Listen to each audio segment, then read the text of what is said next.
Well, because whenever you were talking about this repair cafe and talking about, hey, I have this busted up thing, my mind went straight to like plastic surgery and like, yeah, I got a busted up face. Yeah. I mean, same. That's just the American version of it. It's a European attractive. Welcome to Garage Sales Unhinged, where the characters are as quirky as the finds. I'm Julie. And I'm Jake. Join us as we dive into the wild world of garage sales, yard sales, estate sales, and anywhere secondhand sales are happening. From bizarre bargains to hilarious haggles. You won't believe the stories we've got lined up. Let's get unhinged. Hiya, Jake. Hey, Julie. How you doing? I'm good. How are you? I'm all right. I'm going to jump into today's topic because it's interesting, it's quirky, it's right up our alley. Yeah, that's a lot of promises. Like, I hope it pans out. You know, if I was ever on a dating app again, that would be my profile. Interesting and quirky. And right up your alley. Oh, no. I mean, I'm not saying that to my brother. I would say that out to whoever was looking at my profile.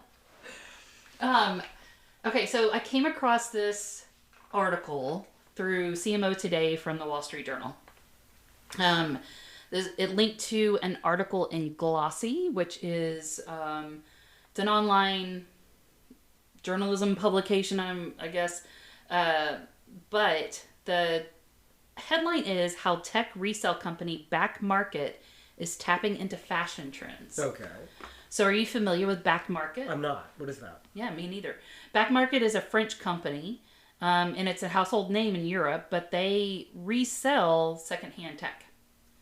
So their whole purpose is to curb technology from going into landfills. Cool.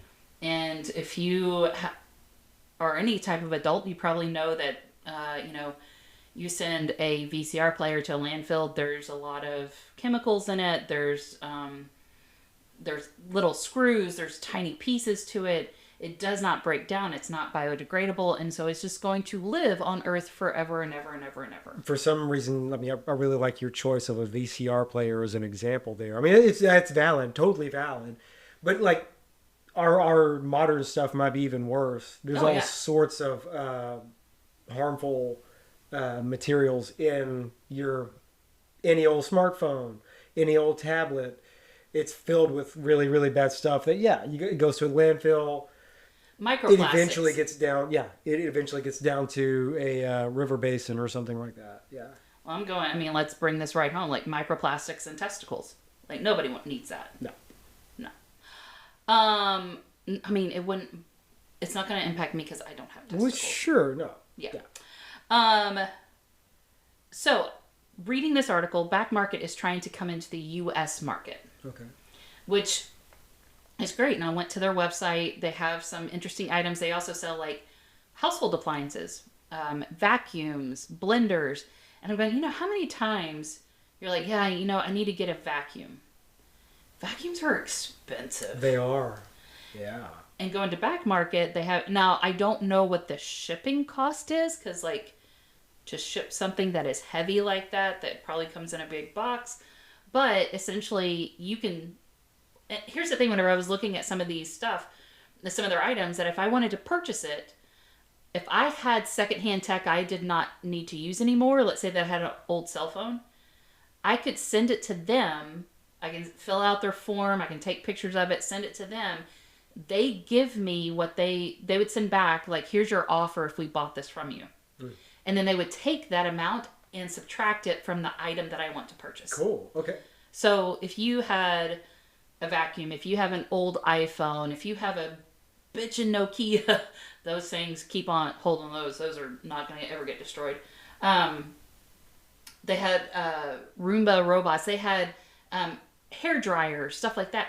If you had something laying around or you didn't need it, or maybe you wanted to upgrade, you could send it in to them. They'll send you back, hey, this is what we're willing to pay for. Almost like a CarMax type thing. Yeah. And they say, we'll take it for this amount. So is the idea that you send that to them, and what do they do with that thing? They'll refurbish it. So let's say that you have I legit have a Roomba that does not work. I could send them, here's all the specs of it, here's the model that you have, all that stuff. It doesn't work. I can send it to them. They fix it and they resell it. Okay. At one of their locations or I don't think they online? have a location. I think it's just online. Okay, cool. But yeah, they can. And then somebody would get a Roomba for pennies on the dollar what you would be spending on Sure.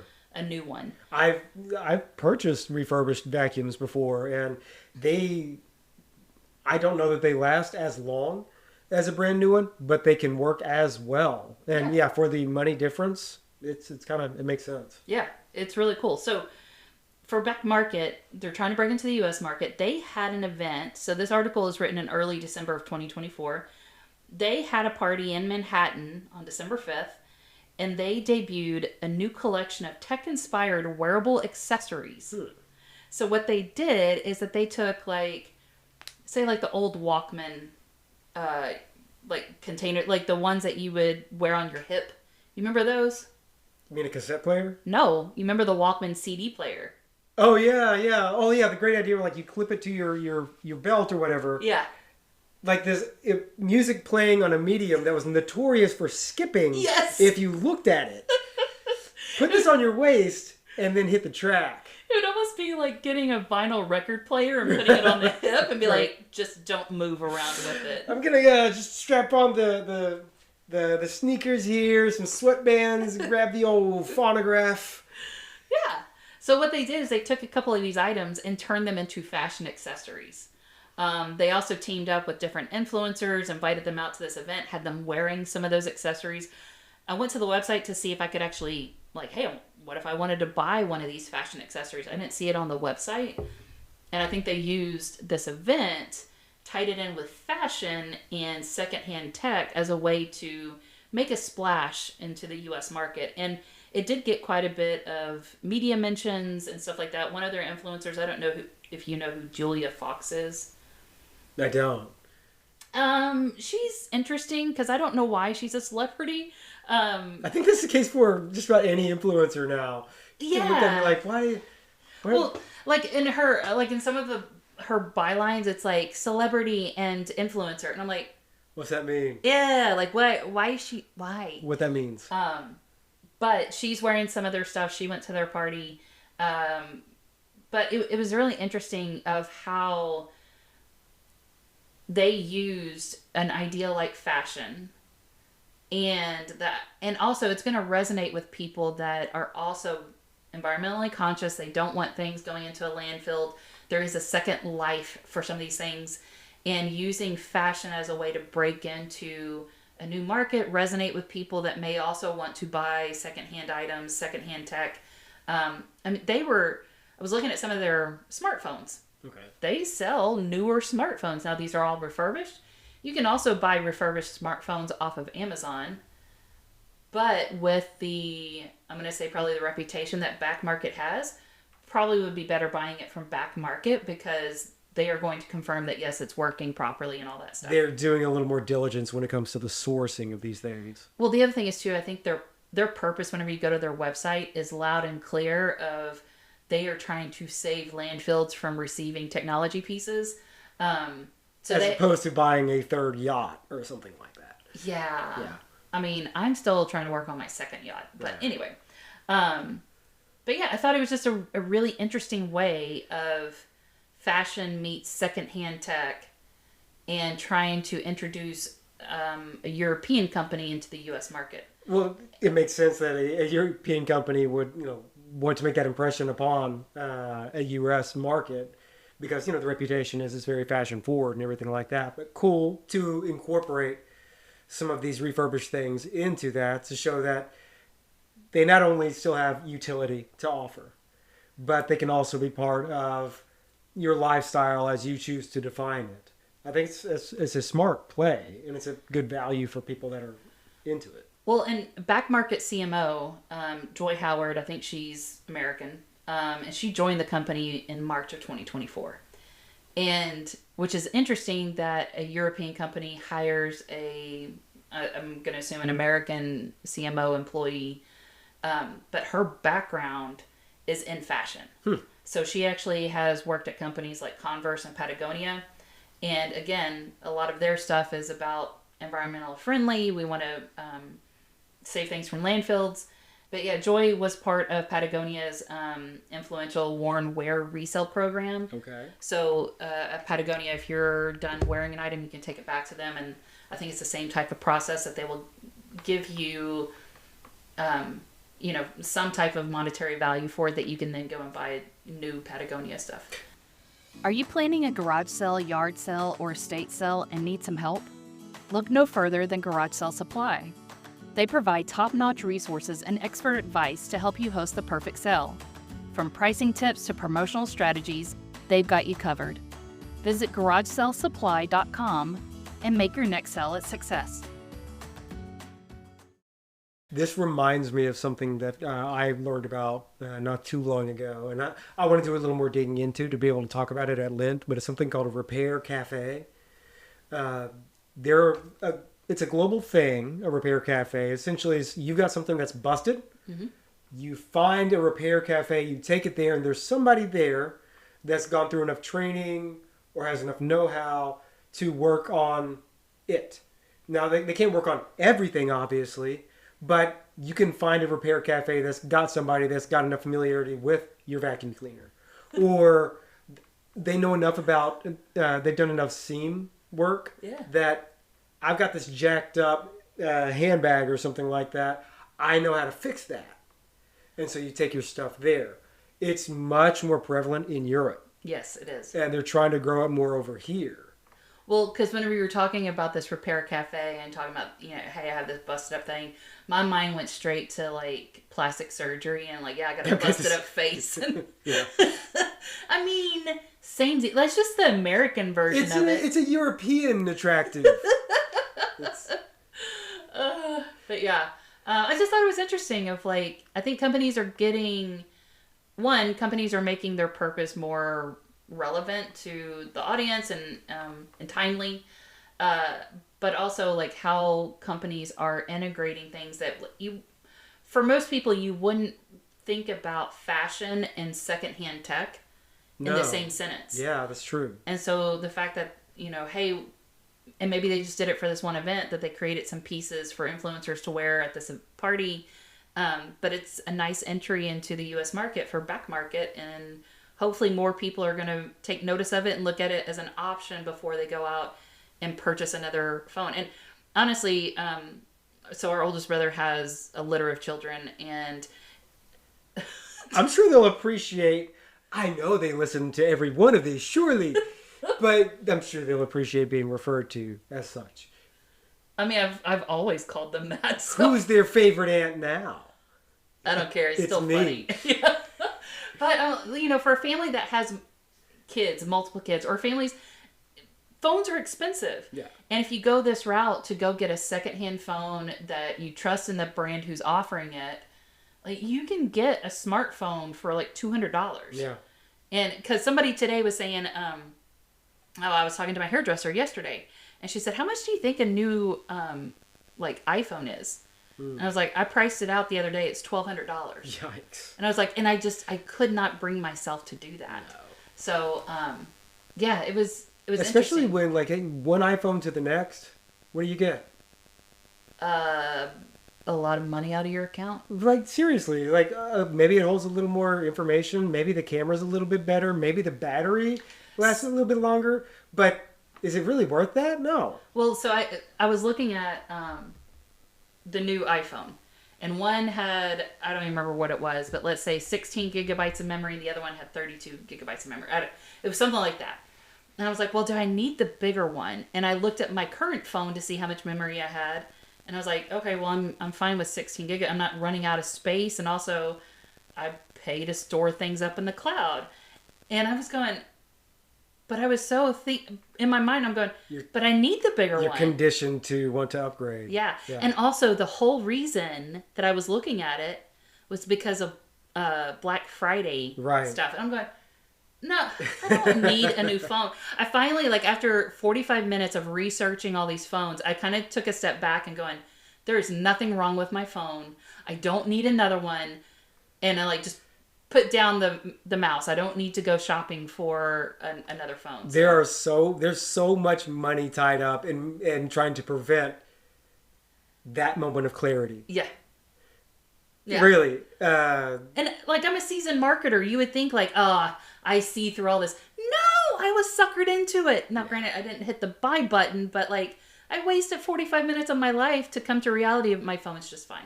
There's a sliver of my life that is involved in that particular industry. And those you're the problem. yeah, totally. Those equipment manufacturers, your Apples, your Samsungs, I think they realize that it's unless you do something that's actually new, the jig is going to be up here before too long. So they're trying to find other ways of making money. Mm-hmm. That's why you've got Apple TV, things like that. Yeah. The truth is, their technology is not far from being able to do this sort of thing. Culturally, it would take some working out whether people would be comfortable with it, but you could essentially recreate the payphone in cloud form, that your credentials work on any phone. Well, so it's interesting you bring that up because part of this back market story is some of their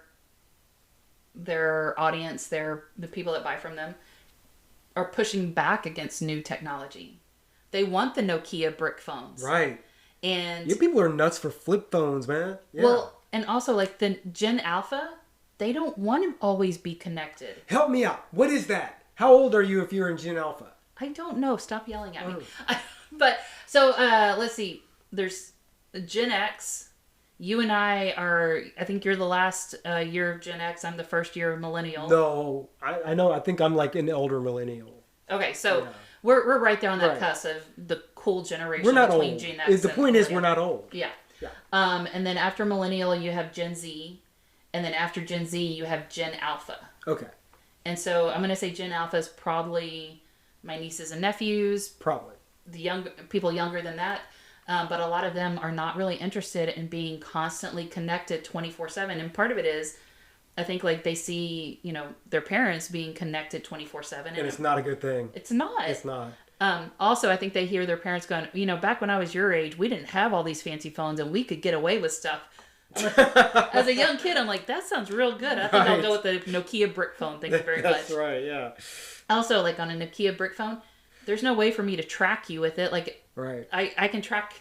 This sounds creepy. Oh, wow. What's happening?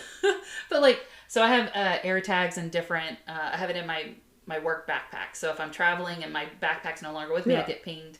I can track my husband's phone. So like if he's traveling for work, I can see where he's at. He can track me. So like the track your phone device or track any type of device, that is not available on a Nokia. Right. Texting, you have to hit the letter keys multiple times to send a text. There are actually companies like Light Phone that create a low-tech phone. Yeah. It only does these few things. There's no real like apps and there's no junk in the way other than like a calendar, email, calls, and text, stuff like that. I propose that there is a market out there for low-tech automobiles. Oh, yeah. That drug runners would love that. They would cost a lot less. They'd be much cheaper to maintain and to fix in the case of like an accident or something. And you actually have dials and dials and knobs as opposed to... No, I like Niles and Dobbs. Niles and Dobbs. Here to solve crimes in a sassy way. I feel like now we're a British podcast. Yeah. Niles and Dobbs. Niles and Dobbs. Oh, I'm drinking tea. Oh, Dobbs. Do it again. But no, like, low tech, but like, it's a different cultural thing that might be worth talking about at length at some point. But to your original point about breathing a second life into technology, not just because there is what feels like a kind of growing desire for less connection. Yeah. I'm gonna say less virtual connection, more in-person connection. Genuine connection. Yeah. I think it's becoming clear that the technology is actually an impediment. Yeah. To meaningful, constructive connection. And so when there are companies out there that are trying to reduce the number of new things, strictly because, one, like it reduces waste, two, it's not necessary, you can save some money, you can get the benefit you perceive out of that, cool thing that they can tie in fashion into the deal is some European level thinking that I'm not even, I mean, it's way cool. I'm a different kind of cool, I guess.